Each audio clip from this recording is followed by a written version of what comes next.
সংবাদ সবাইকে স্বাগত জানাচ্ছি। আমি ফিরোজ তোহা। শুরুতেই সংবাদ শিরোনাম জানিয়ে দেব এই মুহূর্তে হাতে পাওয়া সর্বশেষ গুরুত্বপূর্ণ আপডেট বাংলা সংবাদ। শুরুতেই থাকছে খালেদা জিয়ার মৃত্যুতে 3 দিনের রাষ্ট্রীয় শোক, 1 দিনের সাধারণ ছুটি ঘোষণা।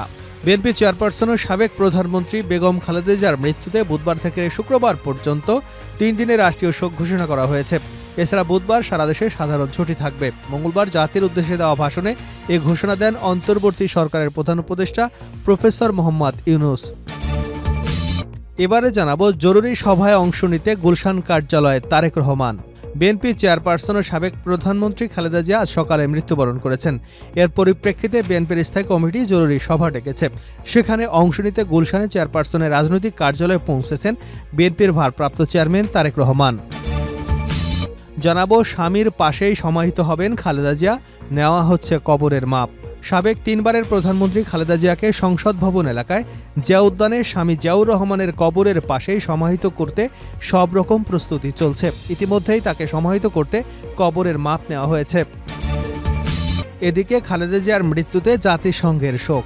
বাংলাদেশের প্রথম নারী প্রধানমন্ত্রী ও বিএনপির চেয়ারপারসন খালেদা জিয়ার মৃত্যুতে গভীর শোক প্রকাশ করেছে জাতিসংঘ।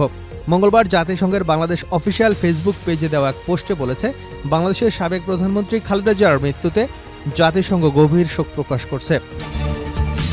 জগন্নাথ বিশ্ববিদ্যালয় কেন্দ্রীয় শিক্ষার্থী সংসদ ও হল সংসদ নির্বাচন স্থগিত ঘোষণার পর বিক্ষোভে উত্তাল হয়ে উঠেছে বিশ্ববিদ্যালয় ক্যাম্পাস।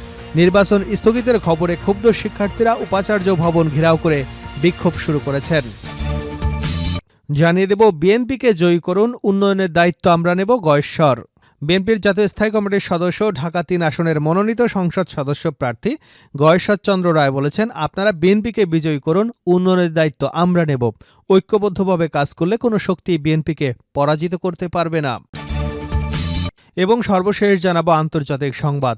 অক্টোবরের পর 414 ফিলিস্তিনিকে হত্যা করলেও ইসরায়েল যুদ্ধবিরতি মেনে চলছে বলে মনে করে ডোনাল্ড ট্রাম্প। এতক্ষণ সংবাদ শিরোনাম শুনছিলেন, এবার বিস্তারিত। প্রিয় দর্শক, আপনি যদি এই চ্যানেলে নতুন হয়ে থাকেন, ভিডিওটি দেখতে দেখতে চ্যানেলটি সাবস্ক্রাইব করে আমাদের সঙ্গে থাকুন। আর এই ভিডিও সম্পর্কে আপনি আপনার মূল্যবান মতামতটি কমেন্ট বক্সে জানিয়ে দিন। আর হ্যাঁ প্রিয় দর্শক, জানিয়ে দিন ভিডিওটি কোন জেলা থেকে দেখছেন। খালেদা জিয়ার মৃত্যুতে 3 দিনের রাষ্ট্রীয় শোক, 1 দিনের সাধারণ ছুটি ঘোষণা। বিএনপি চেয়ারপারসন ও সাবেক প্রধানমন্ত্রী খালেদা জিয়ার মৃত্যুতে বুধবার থেকে শুক্রবার পর্যন্ত 3 দিনের রাষ্ট্রীয় শোক ঘোষণা করা হয়েছে। এছাড়া বুধবার সারা দেশে সাধারণ ছুটি থাকবে। মঙ্গলবার জাতির উদ্দেশ্যে দেওয়া ভাষণে এ ঘোষণা দেন অন্তর্বর্তী সরকারের প্রধান উপদেষ্টা ডক্টর মোহাম্মদ ইউনূস। তিনি বলেন, সাবেক প্রধানমন্ত্রী বেগম খালেদা জিয়ার মৃত্যুতে আমি 3 দিনের রাষ্ট্রীয় শোক এবং আগামীকাল তার নামাজের জানাজার দিনে 1 দিনের সাধারণ ছুটি ঘোষণা করছি।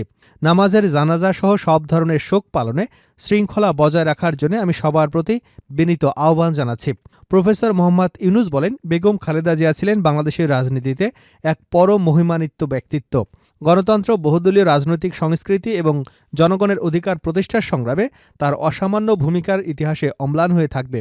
স্বৈরাচার এবং ফ্যাসিবাদের বিরুদ্ধে তার আপসী নেতৃত্ব বারবার জাতিকে গণতন্ত্রহীন পরিস্থিতি থেকে উত্তরণের পথ দেখিয়েছে এবং মুক্তির প্রেরণা জুগিয়েছে। দেশ ও জাতির প্রতি খালেদা জিয়ার সমুজ্জ্বল অবদান জাতি চিরকাল শ্রদ্ধার সঙ্গে স্মরণ করবে জানিয়ে প্রধান উপদেষ্টা বলেন, তার দীর্ঘ রাজনৈতিক যাত্রা, গণমুখী নেতৃত্ব এবং প্রিয় মাতৃভূমির স্বাধীনতা ও সার্বভৌমত্বকে সমুন্নত রাখতে তার অবিচল ভূমিকা অবিস্মরণীয় হয়ে থাকবে। এমন একজন মহান, দূরদর্শী এবং নিখাদ দেশপ্রেমিক নেত্রীর শূন্যতা পূরণ হবার নয়। তিনি বলেন, এই শোকাবহ মুহূর্তে আপনাদের প্রতি আমার উদাত্ত আহ্বান, আসুন আমরা সবাই যার যার অবস্থান থেকে মহান আল্লাহর দরবারে বেগম খালেদা জিয়ার বিদেহী আত্মার মাগফিরাত কামনা করি। একই সঙ্গে জাতির এই কঠিন সময়ে আমরা যেন ঐক্যবদ্ধ থাকি। শোকের এই সময়ে কেউ যেন অস্থিতিশীলতা বা নাশকতার অপচেষ্টা চালাতে না পারে, সে বিষয়ে আমি সবাইকে সজাগ থাকার আহ্বান জানাচ্ছি। এ সময় আমাদের সবার দায়িত্বশীল ভূমিকা পালন করা অত্যন্ত জরুরি। প্রধান উপদেষ্টা বলেন, আমি জানি আপনারা সবাই এ সময় অনেক আবেগ আপ্লুত। আমি আশা করছি শোকের এই সময় আপনারা ধৈর্যের পরিচয় দেবেন এবং তার জানাজা সহ সব আনুষ্ঠানিকতা পালনে সংশ্লিষ্ট সবাইকে সহযোগিতা করবেন। জরুরি সভায় অংশ নিতে গুলশানের কার্যালয়ে তারেক রহমান। বিএনপি চেয়ারপারসন ও সাবেক প্রধানমন্ত্রী খালেদা জিয়া আজ সকালে মৃত্যুবরণ করেছেন। এর পরিপ্রেক্ষিতে বিএনপির স্থায়ী কমিটি জরুরি সভা ডেকেছে। সেখানে অংশ নিতে গুলশানের চেয়ারপারসনের রাজনৈতিক কার্যালয়ে পৌঁছেছেন বিএনপির ভারপ্রাপ্ত চেয়ারম্যান তারেক রহমান। আজ সকালে খালেদা জিয়ার অন্তিম সময় তার পাশে ছিলেন তারেক রহমান। সেখান থেকে তিনি চলে যান গুলশান অ্যাভিনিউ বাসভবনে। এরপর তিনি আসেন চেয়ারপারসনের রাজনৈতিক কার্যালয়ে। আজ বুধবার দুপুর 12:30 বিএনপির ভারপ্রাপ্ত চেয়ারম্যান তারেক রহমানের গাড়ি গুলশানে চেয়ারপারসনের রাজনৈতিক কার্যালয়ে প্রবেশ করে। এর আগেই এ সভায় অংশ নিতে বিএনপির স্থায়ী কমিটির সদস্যরা এসে পৌঁছান। খালেদা জিয়ার মৃত্যুতে ইতিমধ্যেই 7 দিনের শোক কর্মসূচি ঘোষণা করেছে বিএনপি। এরপর দলের বিস্তারিত কর্মসূচি স্থায়ী কমিটির এই বৈঠকে আলোচনা হবে। এ সভায় সামনে রেখে গুলশানের কার্যালয়ের সামনে দলীয় নেতাকর্মীরা ভিড় করেছেন ইতিমধ্যেই। স্বামীর পাশেই সমাহিত হবেন খালেদা জিয়া, নেওয়া হচ্ছে কবরের মাপ।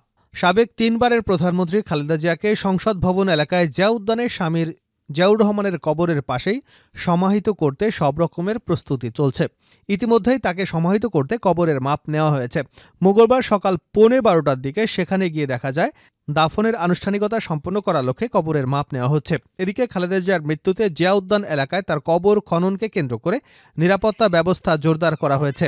একে একে বিভিন্ন পর্যায়ে নেতাকর্মীরা জিয়া উদ্যানে ছুটে আসছেন। মন্ত্রিপরিষদ সচিব শেখ আব্দুর রশিদ জানিয়েছেন, বিএনপি চেয়ারপারসন ও সাবেক প্রধানমন্ত্রী খালেদা জিয়াকে রাষ্ট্রীয় মর্যাদায় দাফন করা হবে। উপদেষ্টা পরিষদের জরুরি সভা শেষে মঙ্গলবার সচিবালয়ে সাংবাদিকদের তিনি একথা বলেন। মন্ত্রিপরিষদ সচিব জানান, খালেদা জিয়াকে রাষ্ট্রীয় মর্যাদায় দাফন করা হবে। সংসদ ভবন এলাকার পাশে অবস্থিত জিয়া উদ্যানে তার স্বামী ও বাংলাদেশের প্রয়াত রাষ্ট্রপতি জিয়াউর রহমানের কবরের পাশেই তাকে দাফন করা হবে। তিনি আরও জানান, বুধবার সংসদ প্লাজায় জোহরের নামাজের পর জানাজা হবে। লাশ আজ এভার কেয়ারে থাকবে। বুধবার সকালে সেখান থেকে বেগম খালেদা জিয়ার লাশ সংসদ ভবনে আনা হবে। খালেদা জিয়ার মৃত্যুতে জাতিসংঘের শোক। বাংলাদেশের প্রথম নারী প্রধানমন্ত্রী বিএনপি চেয়ারপারসন খালেদা জিয়ার মৃত্যুতে গভীর শোক প্রকাশ করেছে জাতিসংঘ। মঙ্গলবার জাতিসংঘে বাংলাদেশ অফিসিয়াল ফেসবুক পেজে দেওয়া এক পোস্টে বলেছে, বাংলাদেশের সাবেক প্রধানমন্ত্রী খালেদা জিয়ার মৃত্যুতে জাতিসংঘ গভীর শোক প্রকাশ করছে। পোস্টে আরও বলা হয়, এই দুঃখজনক মুহূর্তে জাতিসংঘ সাবেক প্রধানমন্ত্রীর পরিবার এবং প্রিয়জনের প্রতি গভীর সমবেদনা প্রকাশ করছে। একই সঙ্গে বাংলাদেশের সরকার এবং জনগণের সঙ্গে তার সংহতি পুনর্ব্যক্ত করছে। এদিকে খালেদা জিয়ার মৃত্যুতে গভীর শোক প্রকাশ করেছে ইউরোপীয় ইউনিয়নও।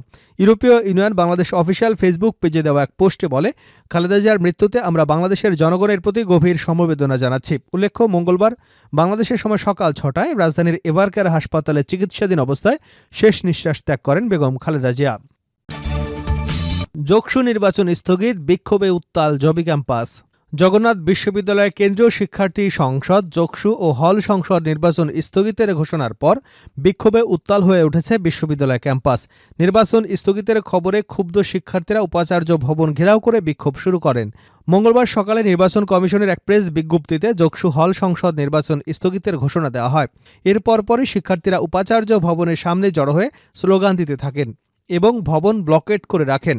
বিক্ষোভে অংশ নেওয়া শিক্ষার্থীরা বলেন, দীর্ঘদিনের দাবি থাকা সত্ত্বেও শেষ মুহূর্তে এসে নির্বাচন স্থগিত করা মেনে নেওয়া যায় না। তাদের দাবি, আজকের মধ্যেই নির্বাচন আয়োজন করতে হবে। উপাচার্যের ভাষ্য অনুযায়ী সাবেক প্রধানমন্ত্রী ও বিএনপি চেয়ারপারসন বেগম খালেদা জিয়ার মৃত্যুর সংবাদের কারণে এ সিদ্ধান্ত নেওয়া হয়েছে।